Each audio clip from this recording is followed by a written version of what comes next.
അസ്സലാമു അലൈക്കും വറഹ്മത്തുള്ളാഹി. കോട്ടൺ വസ്ത്രങ്ങൾ ഉണ്ടാക്കുന്നത് ഈ ചെടിയിൽ നിന്നാണ്. അത് എങ്ങനെ കോട്ടൺ വസ്ത്രങ്ങൾ ഉണ്ടാകുന്നു, അതിൻ്റെ നൂലുകൾ എങ്ങനെയാണ് ഉണ്ടാക്കുക എന്നതിനെക്കുറിച്ച് അറിയാൻ വേണ്ടി നിങ്ങൾ എൻ്റെ യൂട്യൂബ് ചാനൽ ആദ്യമായി കാണുന്നവരാണെങ്കിൽ നിങ്ങൾ സബ്സ്ക്രൈബ് ചെയ്യുക, തൊട്ടടുത്തുള്ള ബെൽ ബട്ടൺ പ്രസ് ചെയ്യുക. നിങ്ങളുടെ വിലയേറിയ അഭിപ്രായങ്ങൾ കമൻറ്റ് ബോക്സിൽ രേഖപ്പെടുത്തുക. BC 3000കളിലെ ചരിത്ര നഗരമായ മൊഹൻജദാരോയിൽ ചരിത്ര ഗവേഷകന്മാർ ഖനനം ചെയ്തപ്പോൾ അവിടെ പരുത്തി കൊണ്ടുണ്ടാക്കിയ വസ്ത്രത്തിൻ്റെ അവശിഷ്ടങ്ങൾ കണ്ടെത്തി. അതെ, പരുത്തിക്ക് മനുഷ്യ ചരിത്രത്തിലെ മനുഷ്യൻ്റെ വസ്ത്രത്തിൻ്റെ അത്രത്തോളം ചരിത്രമുണ്ട് എന്നാണ് സാരം.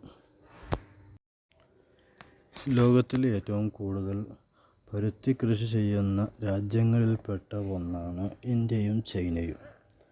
അതിൽ തന്നെ ഇന്ത്യ രാജ്യത്ത് ഏറ്റവും കൂടുതൽ കൃഷി ചെയ്യപ്പെടുന്നത് ഉത്തരേന്ത്യൻ ഭാഗങ്ങളിലാണ്. ഗുജറാത്തിലാണ് ഇന്ത്യയിലെ ഏറ്റവും കൂടുതൽ പരുത്തി കൃഷി ചെയ്യുന്ന സംസ്ഥാനം. പരുത്തി വസ്ത്രങ്ങൾ കയറ്റുമതി ചെയ്യുന്നതിലും പുറത്തേക്ക് കയറ്റുമതി ചെയ്യുന്നതിലും ഇന്ത്യ മുൻപന്തിയിലാണ്. കാരണം ലോകോത്തര രാജ്യങ്ങളിൽ ഏറ്റവും കൂടുതൽ കൃഷി ചെയ്യുന്ന രാജ്യം ഇന്ത്യയാണല്ലോ. അതുകൊണ്ട് തന്നെയാണ് ഇത് പരുത്തി കൃഷിക്ക് മനുഷ്യ ചരിത്രത്തിലെ വസ്ത്രത്തിൻ്റെ അത്രത്തോളം ചരിത്രമുണ്ടെന്ന് സാരം. പരുത്തിച്ചെടിയിലെ പരുത്തിക്കുരുവിനുള്ളിലാണ് പരുത്തി ഉണ്ടാകുന്നത്.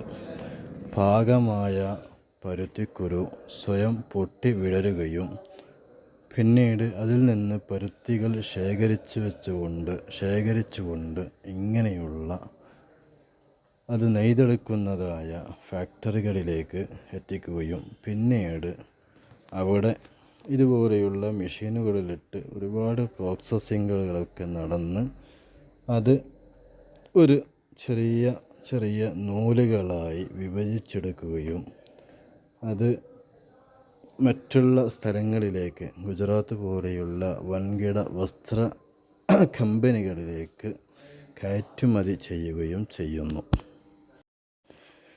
അതുകൊണ്ട് തന്നെ ലോകവ്യാപകമായി വസ്ത്രങ്ങൾ ഉണ്ടാക്കാൻ പരുത്തി കൃഷിക്ക് ഇത്രത്തോളം പ്രാധാന്യമുണ്ട് എന്നതിൻ്റെ ആവശ്യകത മനസ്സിലാക്കിക്കൊണ്ട് തന്നെ ഇന്ത്യ രാജ്യത്തെ ഒക്ടോബർ 7 ലോക പരുത്തി ദിനമായി ആഘോഷിക്കപ്പെടുന്നു.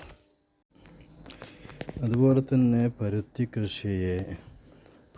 കൃഷിയെ വെറും വസ്ത്രത്തിന് വേണ്ടി മാത്രം ഉപയോഗിക്കുന്നതല്ല, മറിച്ച് ആധുനിക ലോകത്ത് വൈദ്യശാസ്ത്രത്തിൽ അതിന് പ്രധാനമായ ഒരു മെഡിസിൻ്റെ ഉപയോഗം കൂടിയുണ്ട്.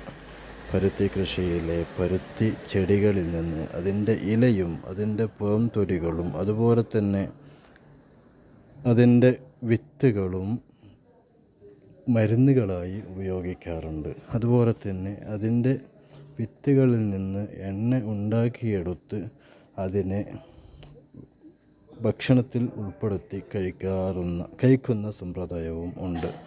അതേപോലെ തന്നെ ആ വിത്തിൽ നിന്ന് എണ്ണ വാറ്റിയെടുത്തുകൊണ്ട് ശേഷം വരുന്ന അവശിഷ്ടങ്ങളെ നാൽക്കാലി മൃഗങ്ങൾക്ക് കാലിത്തീറ്റയായി കൊടുക്കാറുണ്ട്. ഇത്രത്തോളം പ്രാധാന്യം പരുത്തിച്ചെടിക്കുണ്ട്.